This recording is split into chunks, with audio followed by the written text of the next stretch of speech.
Hello everyone. CH2 CHOET जब NBS से reaction करता है तो NBS हमें Br+ देता है।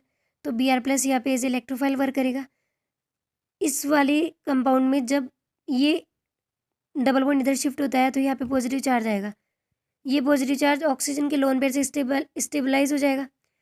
तो ये Br+ यहाँ पे एज इलेक्ट्रोफिलिक अटैक करेगा और हमें ये स्पीसीज ऑब्टेन होती है। जब इस स्पीसीज की रिएक्शन इससे करवाता है तो ये ऑक्सीजन अपने लोन पेयर इस पॉजिटिव चार्ज को डोनेट करता है और हमें ये वाली स्पीसीज ऑब्टेन होती है।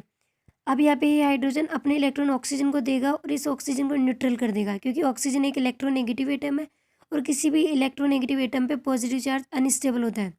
तो हमें ये स्पीसीज ऑब्टेन होती है। अब ब्यूटाइल 3SNH और AIBN की जब हम रिएक्शन करवाते हैं तो AIBN क्या एक रेडिकल इनिशिएटर है। तो ये क्या करेगा, ब्यूटाइल 3SNH को ट्राईब्यूटाइल टिन रेडिकल और H रेडिकल में तोड़ देता है। RX की जब हम ट्राईब्यूटाइल टिन हाइड्राइड और AIBN से रिएक्शन करवाते हैं तो ये कार्बन हेलोजन बॉन्ड का होमोलिटिक क्लीवेज करता है। तो हमें R रेडिकल और X रेडिकल ऑब्टेन होता है। जब इस R रेडिकल की रिएक्शन ब्यूटाइल 3SNH से करते हैं तो ये ब्यूटाइल 3SNH के H रेडिकल से रिएक्शन करे RH बनाता है।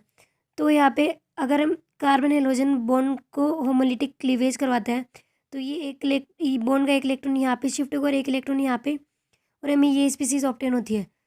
तो यहाँ पे डबल बॉन्ड है तो डबल बॉन्ड का एक इलेक्ट्रॉन यहाँ पे होगा, एक इलेक्ट्रॉन यहाँ पे।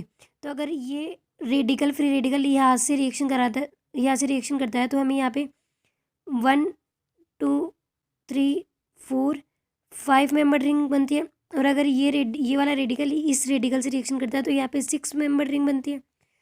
तो according to Baldwin's rule 5 member ring is more stable than 6 member ring.